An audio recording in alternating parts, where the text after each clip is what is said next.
Warahmatullahi wabarakatuh. Perkenalkan, nama saya Lia Alfaromah dari jurusan Perbankan Syariah dengan NIM 402190227. Di sini saya akan menjelaskan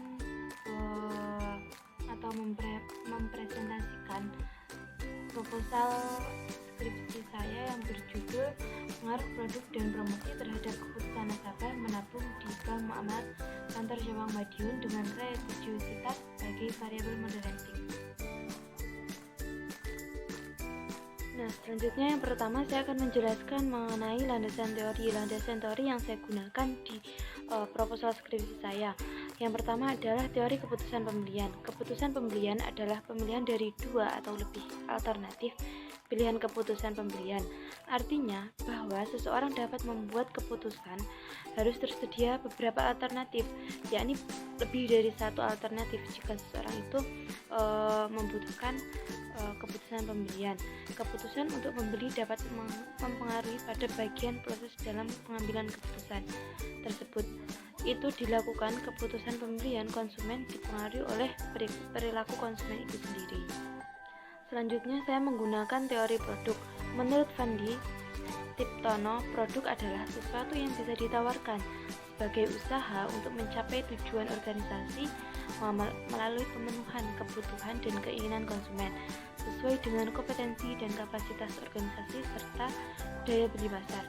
Produk secara umum diartikan sebagai sesuatu yang dapat memenuhi kebutuhan dan keinginan pelanggan. Artinya, apapun wujudnya, selama itu dapat memenuhi keinginan pelanggan dan kebutuhan kita, katakan sebagai produk. Teori selanjutnya yaitu teori promosi. Menurut Kotler dan Armstrong, promosi adalah aktivitas yang mengkomunikasikan keunggulan produk dan membujuk pelanggan sasaran untuk membelinya.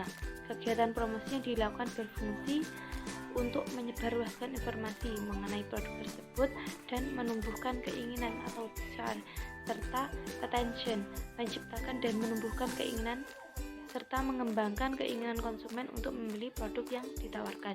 Jadi kegunaan promosi adalah seperti yang saya jelaskan. Selanjutnya adalah teori religiusitas. Menurut Schiffman dan Kanuk, religiusitas berperan penting dalam masyarakat Yahudi di Amerika Serikat dalam mempengaruhi keputusan membeli suatu produk. Religiusitas merupakan sikap seseorang terhadap agama secara umum, bukan hanya terhadap salah satu aspeknya saja dari agama. Lebih khusus lagi, religiusitas adalah intensitas cara seseorang untuk menjadi seseorang yang beragama. Religiusitas tidak hanya berkaitan dengan aktivitas yang tampak seperti ibadah, muamalah atau aktivitas ekonomi, musyawarah atau aktivitas sosial, belajar agama, dakwah atau amar ma'ruf nahi munkar, dan jihad atau membela agama, tapi juga aktivitas yang tidak tampak atau terjadi dalam hati atau batin seseorang seperti iman, zikir, batiniyah kepada Allah Subhanahu wa taala. Selanjutnya saya akan menjelaskan mengenai hipotesis. Hipotesis pertama, HO produk tidak berpengaruh positif dan signifikan terhadap keputusan nasabah menabung di Bank Muamalat Madiun. H1-nya, produk berpengaruh positif dan signifikan terhadap keputusan nasabah menabung di Bank Muamalat Kantor Cabang Madiun. Untuk hipotesis yang kedua atau perumusan masalah yang kedua, HO promosi tidak berpengaruh positif dan signifikan terhadap keputusan nasabah menabung di Bank Muamalat Madiun.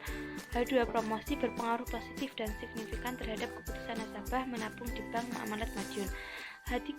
Hipotesis ketiga ataupun untuk rumusan masalah yang ketiga, HO religiusitas tidak memoderasi pengaruh hubungan antara promosi dengan keputusan menabung di Bank Muamalat Madiun.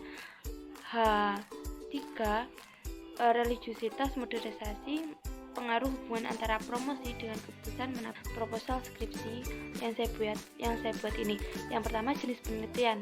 Penelitian ini menggunakan jenis penelitian kuantitatif seperti yang kita ketahui semua, di mana metode kuantitatif yaitu data yang berbentuk angka atau bilangan. Sesuai dengan bentuknya, data kuantitatif dapat diolah atau dianalisis menggunakan teknik perhitungan matematika atau statistika. Jadi untuk data kuantitatif ini berhubungan dengan angka. Lalu metode penelitian selanjutnya itu variabel. Variabel di sini saya menggunakan 3 variabel. Yang pertama variabel bebas atau variabel independen, dan yang kedua variabel moderating, yang ketiga variabel terikat atau dependen. Baik, untuk lokasi di penelitian yang saya teliti ini, penelitian ini dilakukan di kantor cabang Madiun, yaitu di Jalan Kolonel Marhadi nomor 28, Nembangan Lor, Kecamatan Mangunharjo, Kota Madiun, Jawa Timur, dengan kode pos 63129. Selanjutnya yaitu di dalam metode penelitian ini saya membahas terkait populasi. Populasi dalam penelitian ini adalah nasabah. Nasabah tabungan Bank Muamalat Madiun dengan jumlah nasabah umum pada periode Januari sampai Juni 2021. Itu terdapat beberapa nasabah.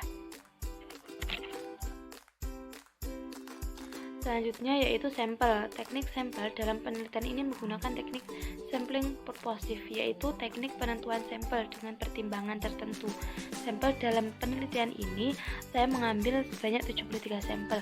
Jadi 73 sampel itu yang saya gunakan di dalam penelitian yang saya buat ini.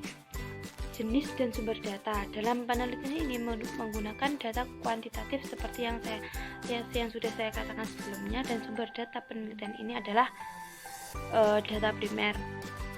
Lalu metode pengumpulan data.